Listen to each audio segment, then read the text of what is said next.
ముఖ్యమంత్రి స్థాయిలో ఉన్న చంద్రబాబు నాయుడు గారు డెఫినెట్గా దాని మీద రియాక్ట్ అవుతున్నారు.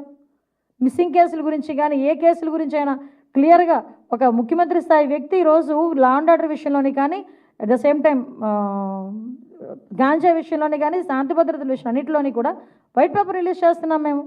చెప్పాలి, ప్రజలు కూడా చెప్పాలి. అరే 5 సంవత్సరాలు ఎలా నిర్వీర్యం చేశారు, 5 సంవత్సరాలు ఎలా దాడులు చేశారన్న విషయం ప్రజలకు తెలుసు, గుర్తు చేయాలి ఒకసారి. డాక్టర్ సుధాకర్ ఏం తప్పు చేశాడనండి?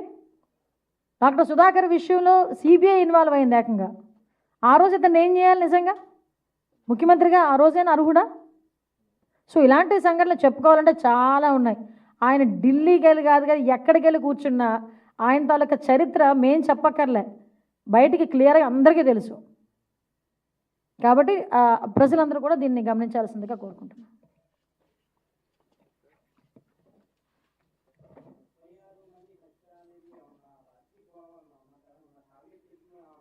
లేదండి, ఆయన నోటుకు వచ్చింది మాట్లాడాడు. ముందు 31 అన్నాడు. మనం అంత బుర్రలేదు, ఏదో నోటుకు వచ్చి మాట్లాడేసి బుర్ర అందించేద్దాం, తర్వాత వాళ్ళే కడుక్కుంటారు అనే ఫీలింగ్లో ఉంటాడు జగన్మోహన్ రెడ్డి ఇప్పుడు కూడా. ముందు 31 అన్నాడు, క్లియర్గా చూడండి. అది వెనకాత నుంచి కాదు 36 అని ఎవరో ఇంటి ఇచ్చారు. 36 అన్నాడు. 36 రాజకీయ హత్యలు అంట. చెప్పమనండి, ఎక్కడ రాజకీయ హత్యలు ఏమి ఉన్నాయి? 1000 మంది 1000 బిల్డింగ్లు కూలగొట్టేశారు, ఏంటది రెడ్ బుక్ ఓపెన్ చేసేశారు, ఈ రకంగా మాట్లాడాడు. క్లియర్గా ఉంది కుట్ర ఆలోచన. అతగాడు ఏమనుకుంటాడంటే నేను ఏం చెప్పినా ప్రజలు నమ్మేస్తారు, లా అండ్ ఆర్డర్ విషయంలోనే కనుక ఇలా పదే పదే మాట్లాడితే కనుక ప్రజలు నమ్మేస్తారు అనుకుంటున్నాడు. నేను చెప్తున్నాను కదండి, గవర్నర్ని కాదు రాష్ట్రపతి గారిని కలిసేటప్పుడు కూడా ఒకటే విజ్ఞప్తి చేస్తున్నా పులివెందుల ఎమ్మెల్యేకి, అయ్యా వివేకానంద రెడ్డి హత్య గురించి అందరి గురించి ఎందుకు, మీ బాబాయ్ సొంత హత్య గురించి ఏదో కనుక్కో ఒకసారి వెళ్ళి గవర్నర్ గారి దగ్గరికి వెళ్ళి. నేను కాదని చెప్పట్లేదు, వెళ్ళి లాస్ట్ 5 సంవత్సరాల్లో జరిగిన సంఘటనల గురించి కూడా మాట్లాడు, నీ హయాంలో జరిగిన క్రైమ్ గురించి కూడా మాట్లాడు.